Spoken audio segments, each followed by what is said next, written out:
नमस्कार मंडळी. आम्ही पायाला चाकं असलेली माणसं. आमच्या मित्रमंडळींनाही फिरण्याची फार हौस, त्यामुळे आम्ही सतत नाविन्याच्या शोधात असतो.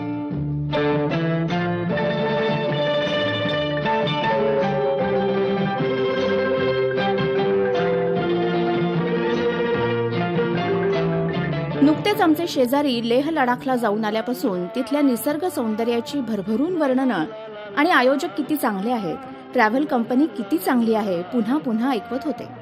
शेवटी एकदा आम्ही सगळी माहिती त्यांना विचारली तेव्हा nature view treks and tour विषयी समजलं. गेली 18 वर्ष बदलापूरमध्ये नेचर व्ह्यूचं काम सुरू आहे. श्रद्धा सोमण, त्यांची मुलगी मृदुला सोमण या दोघी मिळून ही ट्रॅव्हल कंपनी चालवतात. आतापर्यंत कुलू मनाली, नैनिताल, लेह लडाख, राजस्थान, आसाम, कोकण, मालवण इत्यादी कितीतरी ठिकाणी त्यांनी सहली यशस्वीपणे आयोजित करून जवळजवळ 600 ते 650 कुटुंबांना विविध आनंददायी सफरीला नेला आहे. त्यामुळे अर्थातच एक विश्वासाचं, आपुलकीचं नातं निर्माण झालं आहे. मग विविध सहलीमधून आम्ही निवडली लेह लडाखची सहल. तसे अनेक जण ट्रिपला नेतात, पण नेचर व्ह्यूचं वैशिष्ट्य म्हणजे ते खऱ्या अर्थानं पॅकेज देतात. बदलापूर ते लडाख आणि लडाख ते बदलापूर. अनेक ट्रॅव्हल कंपन्या आपल्याला दिल्लीहून पिकअप देतात. पुन्हा त्या ठिकाणी पोहोचल्यावर ठिकठिकाणच्या एंट्री फी किंवा अन्य खर्च आपल्यालाच करावा लागतो. मात्र नेचर व्ह्यूच्या पॅकेजमध्ये हे सर्व समाविष्ट असतं. उत्कृष्ट सर्व्हिस आणि तीही माफक पैशात. हे नेचर व्ह्यूचं वैशिष्ट्य त्यांच्या अगदी पहिल्या ट्रिपपासून त्यांनी जपलं आहे, ते आजतागायत. चला तर मग निघूया लेह लडाख सफरीला.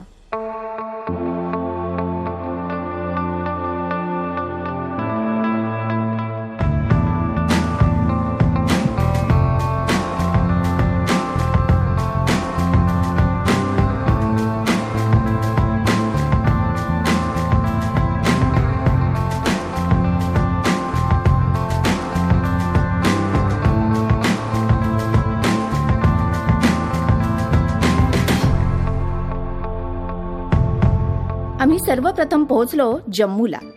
तिथून टेम्पो ट्रॅव्हलरनं श्रीनगरला. श्रीनगर इथं जरी आमचा मुक्काम एका रात्रीचा होता, तरी आयोजकांनी आमच्यासाठी हाऊस बोटीवर बुकिंग करून तो मुक्काम अगदी खास बनवला. ही हाऊस बोट अतिशय आरामदायी होती आणि तिचा अगदी राजेशाही थाट होता.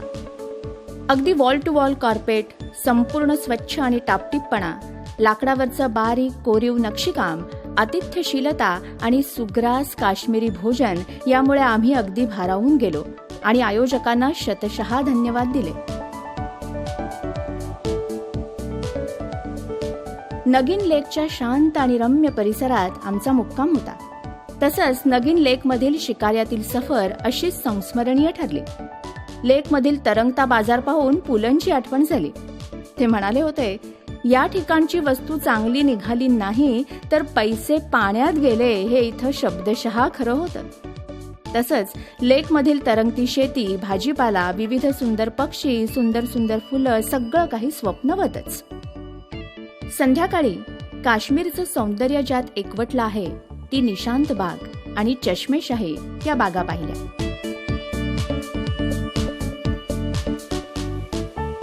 असं सांगतात, चष्मेशाही बागेतील झऱ्याचं पाणी आपले पहिले पंतप्रधान पंडित नेहरू यांच्यासाठी दिल्लीला पाठवलं जात असे, तोच हा सुंदर झरा.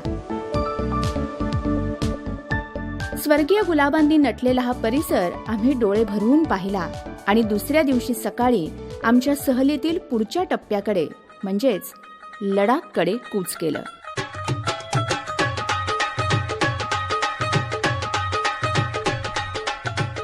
जगातील 3ऱ्या क्रमांकाच्या सर्वात उंचावरील रस्त्यावरून आमची गाडी पळू लागली आणि एका ॲडव्हेंचरस सफरीला सुरुवात झाली.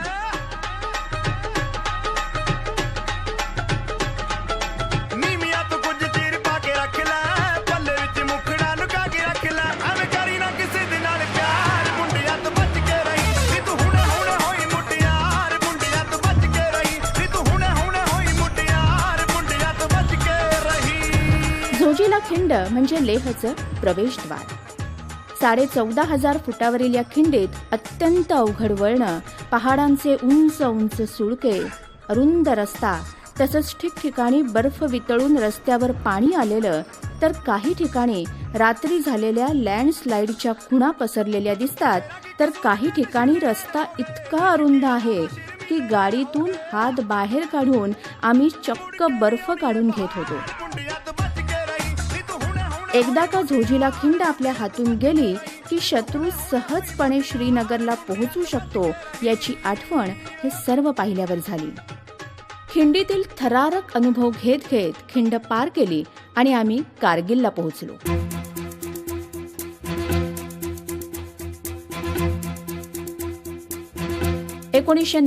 च्या भारत-पाक युद्धापर्यंत कारगिल हे नाव फारसं कुणाला माहीत नव्हतं. पण 3 महिने चाललेल्या या युद्धामुळे कारगिल प्रसिद्ध झालं. या युद्धात आपल्या आर्मी आणि एअरफोर्सच्या जवानांनी पराक्रमाची शर्थ केली आणि अशक्यप्राय वाटणारी विजयश्री खेचून आणली. आजही या परिसरात युद्धाच्या खुणा पाहायला मिळतात. या युद्धात स्थानिक लोकांनीही खूप मदत केल्याचं समजलं. या ठिकाणी कारगिल वॉर मेमोरियल उभं केलं आहे. या युद्धात हुतात्मा झालेल्या जवानांची स्मारक इथं आहे.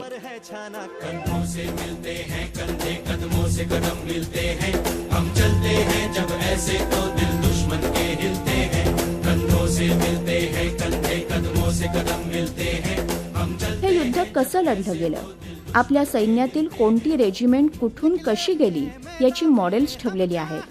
अनेक फोटोग्राफ्स आहेत, वापरलेली हत्यारं आहेत. हे पाहता पाहता डोळ्यात अश्रू कधी उभे राहिले हे कळलंच नाही आणि नकळत आमचा हात आपल्या जवानांना सलाम ठोकण्यासाठी उंचावला. टाइगर हिल पर कैप्चर करने के लिए भारतीय सेना की ओर से 18 ग्रेनेडियर बटालियन और 8 सिख बटालियन को डिटेल किया गया. दोनों ही बटालियनों ने अच्छी प्लानिंग के साथ 3 जुलाई से लेकर 8 जुलाई 1999 तक चले संघर्षपूर्ण ऑपरेशन के दौरान तीनों दिशाओं से हमला किया और दोबारा टाइगर हिल पर कैप्चर किया. खरं तर कित्येक देशात तरुणांसाठी मिलिटरी ट्रेनिंग कंपल्सरी आहे, पण भारतात मात्र नाही याची खंत मनाला वाटली. ही युद्ध स्मारकं आपण सर्व भारतीयांनी आवर्जून पाहावीत असं आयोजिका श्रद्धा सोमण यांनी आम्हाला सांगितलं. वॉर मेमोरियल पाहून भारावलेल्या स्थितीत आम्ही कारगिल मुक्कामी पोहोचलो. सकाळी ताजतवानं होऊन पुढील मुक्कामासाठी निघालो. वाटेत ठिकठिकाणी थांबून अनेक ठिकाणं पाहिली.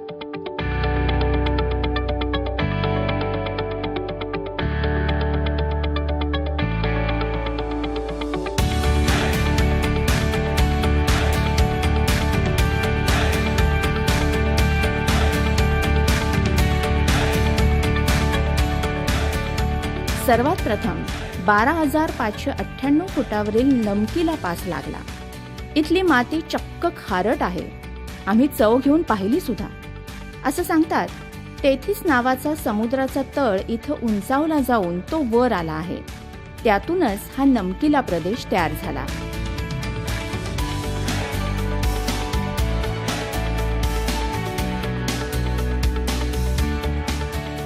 नमकीला पासवरून पुढे जात असताना आयुष्यात पहिल्यांदाच स्नोफॉलचा आनंद घेतला. काही क्षणातच वातावरण इतकं बदललं आणि बर्फाचा मस्त वर्षाव सुरू झाला. आमच्या आयोजकांनी पण कमाल केली. आमचा आनंद आणि बर्फात खेळण्याची उत्सुकता पाहून चक्क गाडी रस्त्याच्या कडेला लावली आणि आम्हाला बर्फात खेळण्याची मजा मनसोक्त लुटू दिली. सिनेमात जसा सीन ट्रान्सफर होतो ना, तसा भोवतालचा नजारा बदलला. आत्तापर्यंत राखाडी, काळ्या, हिरव्या, जांभळ्या रंगांचे सभोवताली असणारे पर्वत बर्फ वर्षावानंतर एकदम पांढरी शुभ्र दुलई ओढल्यानं ध्यानस्थ ऋषीप्रमाणे दिसू लागले.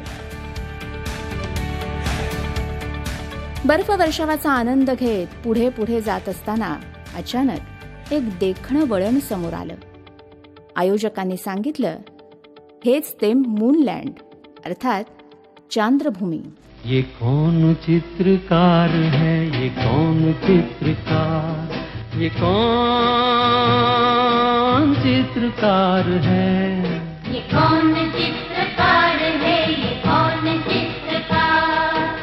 चंद्रावर जशी विवरं आहेत तशीच विवरं या ठिकाणी आम्हाला पाहायला मिळाली.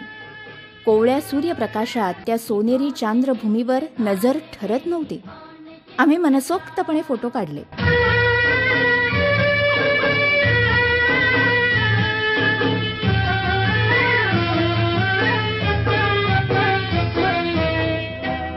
जसजसे पुढे जात होतो तसतशा नाविन्यपूर्ण गोष्टी समोर येत होत्या. आपली पवित्र सिंधू नदी आणि लेहमधील झांस्कर नदीचा संगम पाहिला. सिंधूचं पांढरं शुभ्र पाणी आणि झांस्करचं राखाडी काळपट पाणी हे दोन स्वतंत्र प्रवाह एकमेकांमध्ये मिसळताना स्पष्टपणे दिसतात. पुढे जाताना भूगर्भशास्त्रीय चमत्कार पाहायला मिळाला, तो म्हणजे मॅग्नेटिक हिल. या ठिकाणी आपली गाडी न्यूट्रलवर ठेवून ती रस्त्यावरील चढ चढत असल्याचं दृश्य याची देही याची डोळा पाहिलं आणि नंतर मानवी मनाच्या श्रद्धेचा चमत्कार शिखांच्या गुरुद्वारामध्ये पथेर साहेबांच्या दर्शनातून मिळाला. असं रमत गमत स्थलदर्शन करत आम्ही लेहला पोहोचलो.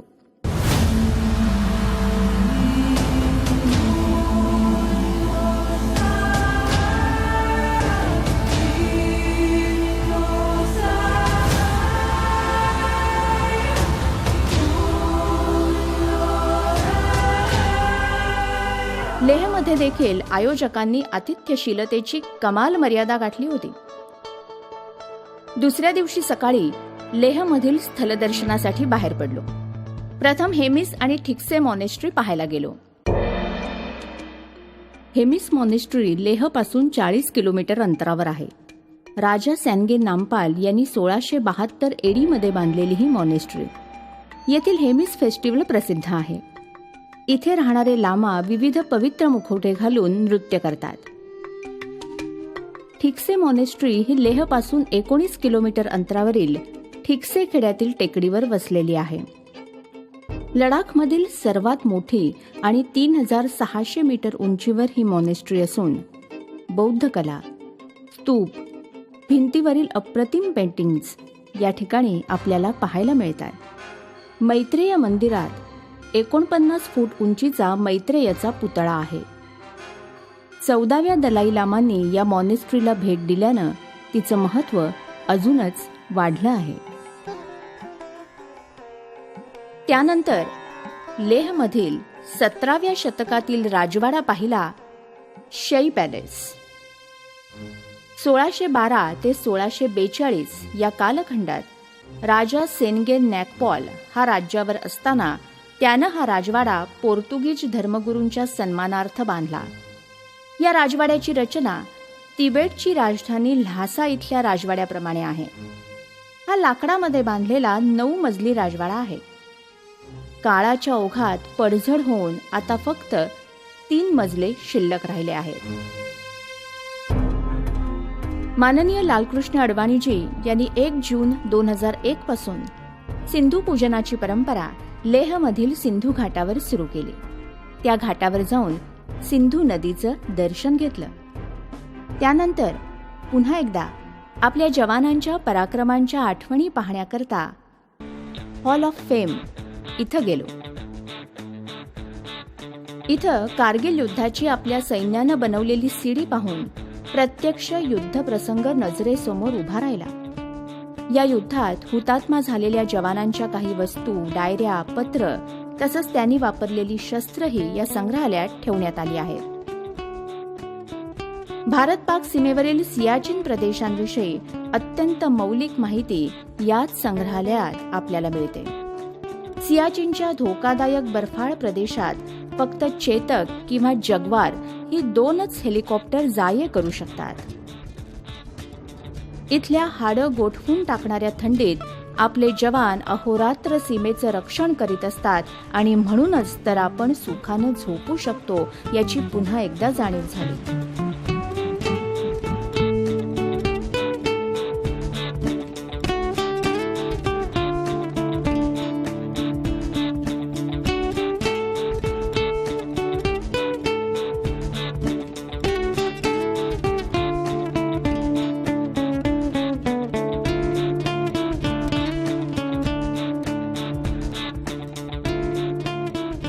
त्यानंतर लेहमधील अजून एका महत्त्वाच्या ठिकाणाला आम्ही भेट दिली. ते ठिकाण म्हणजे शांती स्तूप.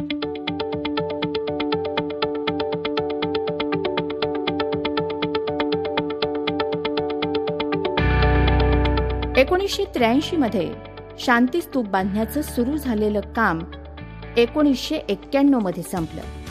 जगात शांतता आणि सुबत्ता नांदावी या हेतूनं हा स्तूप बांधला. हा शांती स्तूप जपानी बौद्ध भिक्षूंनी बांधला. बुद्धाच्या विविध अवस्था या ठिकाणी दाखवल्या आहेत. 14व्या दलाई लामांच्या हस्ते याचं उद्घाटन झालं. तसंच हा स्तूप म्हणजे लडाख आणि जपान यांच्या मैत्रीचं प्रतीक आहे. शांती स्तूपाची भव्यता पाहून एक गोष्ट लक्षात येते, कोणतीही देखणी कलाकृती एका रात्रीत तयार होत नाही. दुसऱ्या दिवशी पहाटे तयार होऊन खाली आलो तर मार्गदर्शक संग्राम सोमण यांनी दीर्घ श्वसन कसं करावं आणि का करावं हे सांगून आमच्याकडून प्राणायाम करून घेतला. कारण आज जायचं होतं 18,380 फुटांवरील खारदुंगला पासवर चढाई करायला.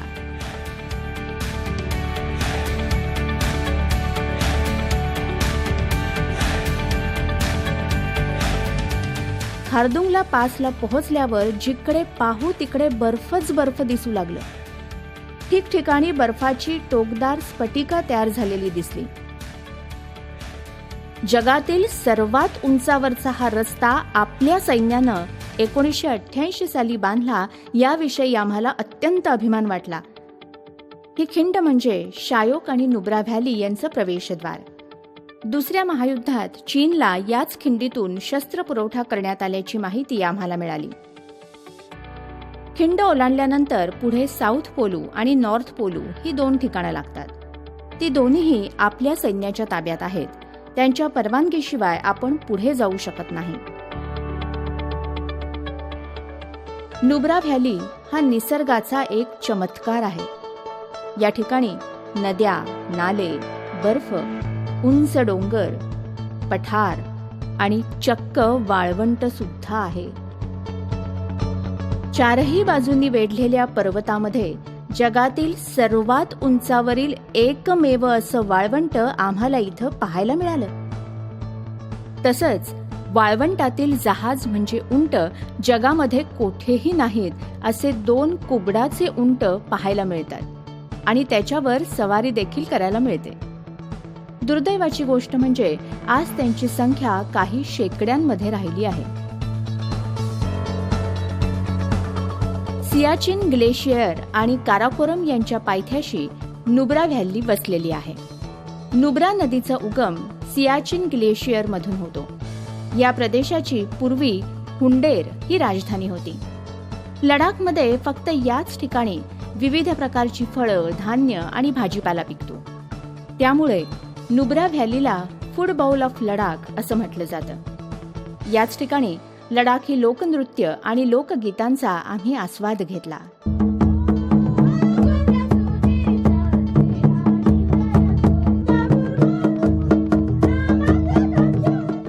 त्यानंतर नुब्रा व्हॅलीतील सर्वात मोठ्या बुद्ध मूर्तीच्या दर्शनाला गेलो. ही बुद्ध मूर्ती 40 फूट उंचीची असून जपानच्या सहकार्यानं बसवली आहे. याच ठिकाणी निसर्गाचं एक नवल सुद्धा पाहायला मिळालं. ते म्हणजे एकीकडे पर्वत रांगांमधून चंद्र उगवत होता तर त्याच वेळेला समोर सूर्यास्त होत होता. नुब्रा व्हॅलीची सफर करून दुसऱ्या दिवशी पुन्हा लेह मुक्कामी आलो. ते पेंगॉंग लेकला जाण्यासाठी. पेंगॉंग लेकसाठी जाताना जगातील सर्वात उंचीवरील दुसऱ्या क्रमांकाच्या मोटरेबल रस्त्यावरून जाताना 17,590 फुटांवरील चांगला पास सर करावा लागतो. चांग म्हणजे साऊथ आणि पास म्हणजे खिंड, दक्षिणेकडची खिंड. त्याचप्रमाणे चांगण पठारावर जाण्याचं हे प्रवेशद्वार. चांगला बाबाच्या नावावरून या खिंडीला चांगला पास हे नाव पडलं आहे.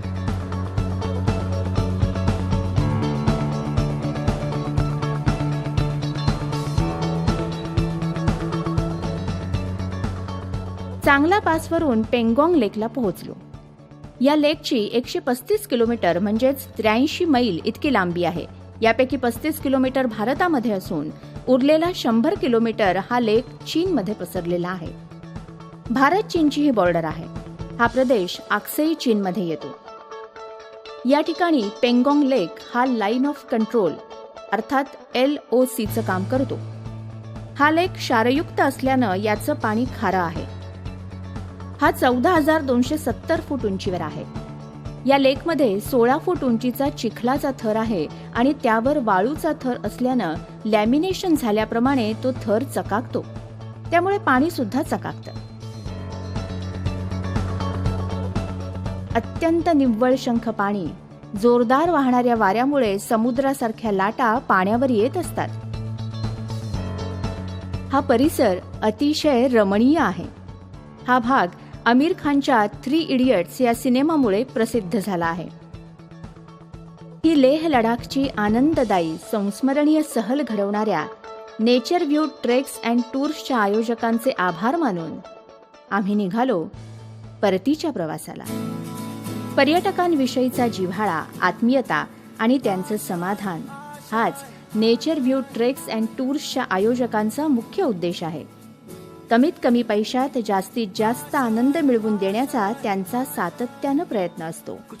त्यांच्याकडे येणाऱ्या प्रत्येकानं त्यांच्यावर खूप विश्वास दाखवला आणि त्यांनीही पर्यटकांना जास्तीत जास्त चांगल्या सुविधा पुरवण्याचा प्रयत्न केला. म्हणूनच कदाचित आज 20व्या वर्षी एक वेगळं स्थान त्यांनी पर्यटकांच्या मनामध्ये निर्माण केलं आहे. आम्ही आनंद घेतला. तुम्ही कधी घेताय? आजच नोंदणी करा आणि बॅग भरून निघा. Happy journey.